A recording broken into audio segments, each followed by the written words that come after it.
Joining us for today's conversation is Texas Impact's Legislative Counsel, Beaman Floyd. Beaman, thanks for joining us. Thank you for having me. It seemed like we had sine die on May 29th, I guess, then about a 15-minute break, and then a special session that for the House lasted like 15 minutes, and then the Senate's still going. How are you feeling? Have you caught up on rest yet? Yeah, no, that's not generous, Scott. We had a 2-hour and 20-minute break. My apologies. Between the regular session and the special session. It started at 9 p.m. On the day that the regular session ended. And you're right. The House came in the next day. The House and the Senate sort of did the process leapfrog that they sometimes do, where they were in periods recessing or standing at ease. I think that the Senate adjourned until Friday on that Tuesday, thinking that the House would sort of be stuck with their bills for the following couple of 3 days. Right. And the House adjourned sine die, which means that they're left and said, we're out of here. And so that left the Senate having to wait till Friday to come back in. And then the question that we all had was, well, are they going to come in and adjourn? And we tried this whole thing again. And so far, the answer is no. Right. The only thing I remember about that night is I was at annual conference for the United Methodists doing our thing, and the boss sent this really nice group text to the staff and said, hey, great work this legislative session. We're anticipating a special session is going to be called soon. Y'all enjoy some time off between now and the time that happens. And like 10 minutes later, Josh texted and said, I really enjoyed my 15 minutes off. They're back in tonight. So It's definitely been a time. Beaman, we're in the middle of this series where we're talking about Texas Impact's legislative priorities, and we have different guests coming in. Sure. But we brought you in to talk about kind of the overarching feel of what happened during the legislative session. I want to start, we'll go chronologically, right? So from a high level, what were your reflections on the regular session of the Texas Legislature that adjourned in May? Well, the regular session was interesting. There was always sort of a little bit of a subterranean conflict going on that really burst out into plain view by the end of the legislative session. And this conflict really took two forms. One was there are some issues that we have that really break as partisan issues, right? So we had DEI and some of the education stuff that we had, and those diversity, things, equity, and inclusion. So we don't get caught up in that. Yeah, exactly. Those issues were predictably partisan. The Democrats predictably ultimately lost some of those, but you had some really difficult moments in both the House and the Senate, but particularly in the House, where the collegiality of the body was at the hazard because the animosity and the emotion surrounding these issues was so great. Then you had this other thing that was happening, and this was happening more issue by issue. And that was a series of conflicts that transcended the party concept. Those had to do a lot with property taxes, and we're still in that conflict right now. Right. And school choice, where you had Republicans on both sides of the issue, Democrats on both sides of the issue. And so rather than being able just to count R's and D's behind people's names, you had to really understand districts and what was going on with folks. Those turned out to be the more critical and sort of process-breaking issues, I guess I would say, because you couldn't get movement forward on the tax issue. You couldn't get movement forward on the school choice issue one way or the other. You had a lot of process fights there. And that has left us in this moment of uncertainty as we're facing down a series of special sessions, at least that's what the governor tells us, to revisit those issues that were so divisive during the regular session. Well, in addition to all of that, speaking of divisive politics, there's certainly news over the course of the last few days of the legislative session that in addition to special sessions will consume a lot of oxygen this summer with the first impeachment in a really long time, right? Yes. As we know, Attorney General Paxton has been impeached. The House impeached him with an overwhelming vote. More than 120 members voted to impeach from both sides. 60 Republicans, 61 Democrats voted to impeach. He will now have to stand trial in the Senate. That's the way impeachment works. He'll have a formal process. The Senate intends to adopt rules probably next week on this. They're scheduled to adopt rules on June 20th. I think they're sticking to that schedule. And then they have to actually hold the trial prior to August 28th. That's the timeline that they're facing. And this is a huge deal. Right. And again, this is another one of these things that sort of transcends party. This is a fact issue related to both illegal activities and activities that have brought dishonor and dysfunctionality to the Attorney General's office. And so he doesn't have to be, Attorney General Paxton doesn't have to be convicted of a criminal offense for the Senate to remove him from office. But criminal offenses are in play, as well as the damage that he has done to the office of the Attorney General, allegedly from the impeachment articles preferred by the House. When we typically go through the legislative calendar, and Josh will do a presentation at a lot of the events that we do, we talk about the 140-day legislative session and then the interim. And I think advocates all wish that that's how it worked, that we had the 140 days and then entered the interim. But you mentioned there was a lot going on at the end of the session that didn't get done. Right. And the governor kind of indicated that there would be at least one, maybe a lot more special sessions to deal with some of these issues. So what didn't get done during the session that we're still going to be looking at over the course of the next few months? Probably two of the really big things are this property tax issue and then school choice. Right. Or vouchers, depending on your point of view. Those are the two things that the governor was really, and the lieutenant governor, frankly, were really looking at the end of the legislative session and said, these are our must-haves during the legislative session, and they failed. Texas had this enormous surplus of funds. They promised between $16 and $18 billion of that surplus to property tax relief and couldn't agree how to do it.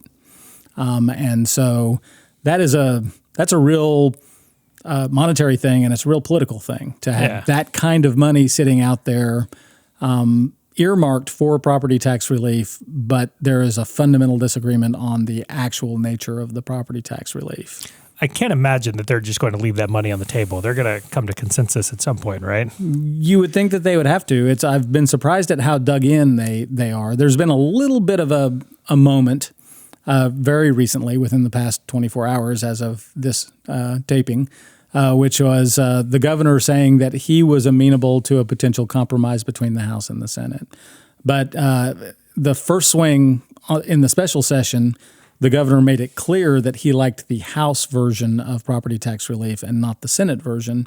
And the Senate has really dug in on their version, which includes a substantial homestead exemption increase. So we will see if anybody blinks in this thing, but it has really gotten to be a very difficult and dug-in political fight, more so than I thought it would be, to be honest with you. Yeah, I was talking with a United Women in Faith member who comes to our legislative event every year while we were at annual conference in Houston, and she said, it seems silly to keep calling them back for special sessions. You'd think some leaders could get in a room, figure out a compromise, and call them back then.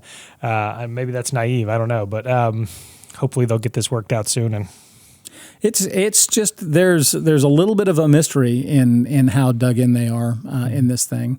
And it's I don't know.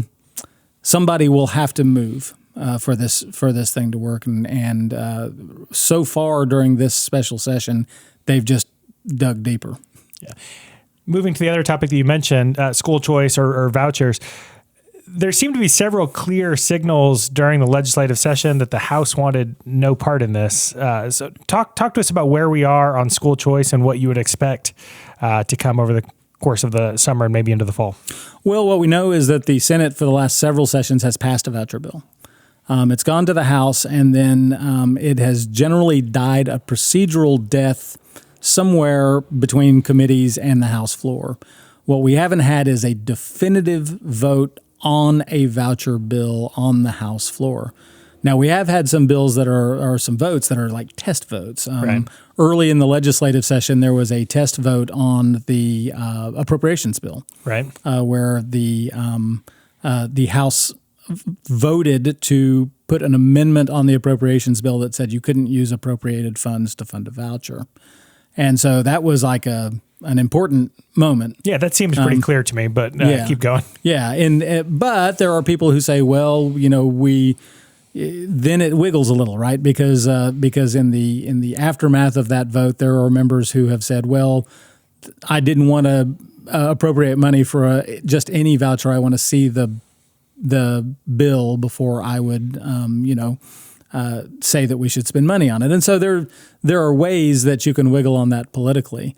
There are also different ideas of what kind of a voucher bill you would put on the floor. There's the full concept voucher, which is saying, we're going to take private money and fund private school, or public money and fund private schools with it. Which is what the Senate passed? Which is generally what the Senate has passed. They have passed bills related to educated savings account. In our view, that's another name for a voucher, right?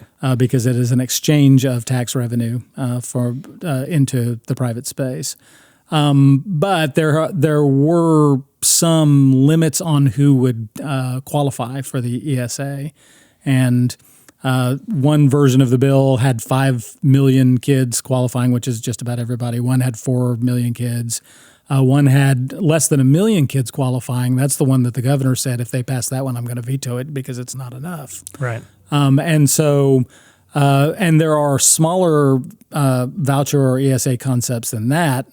Probably the one that most people are looking at is an idea of a special education voucher. If a child needs some kind of particular kind of services and feels like they're not getting them at the public school, and there's a private option for that, should they be able to take some of their tax dollars and spend them in that special ed space. The concern is that most people who are anti-voucher would rather see another kind of program to fund that for a child through HHSC or some other space, right, than compromising that important boundary with tax revenue being spent on private education.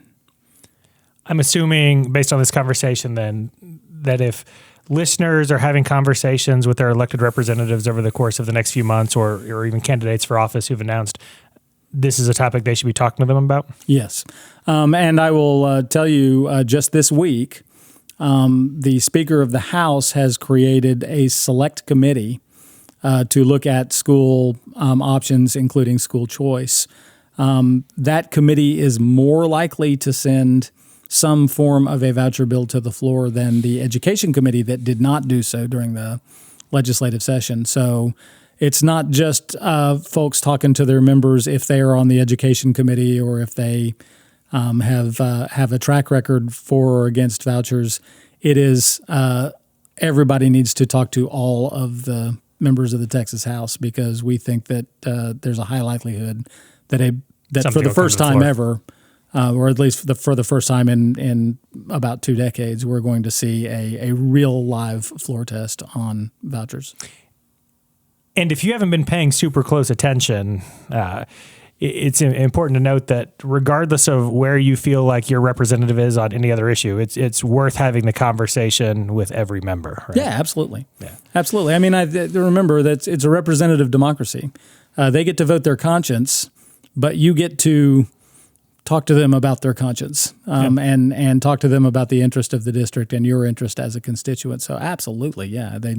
Regardless of their position or stance, you need to support them or argue with them or tell them you're going to be disappointed in them or whatever. But all of that feedback is legitimate feedback to your officials, for sure. And invite all of your congregation members, invite people who have kids in public schools. Everybody should be talking to the representatives this summer. Vouchers aside, anything else that you'd encourage listeners to be doing over these summer months? Yeah, I mean, I think that I think there needs to be general engagement. We don't know where this series of special sessions is going. What we know is that the governor said that he's going to have a series. We know that the lieutenant governor has asked the governor to consider kind of everything that didn't pass in the legislative session to be put on in special sessions, and that's everything from higher education reform to LGBTQ issues to whatever. We don't know that the governor has a specific appetite for those things, but we don't know that he doesn't. So Right. This is an odd time. Typically, we're all taking a deep breath and everybody's sort of cooling down a little bit and assessing what happened in the legislative session. But I think it would be wrong to think that everything is not in play at this point. All right. So we have to keep paying attention over the summer months.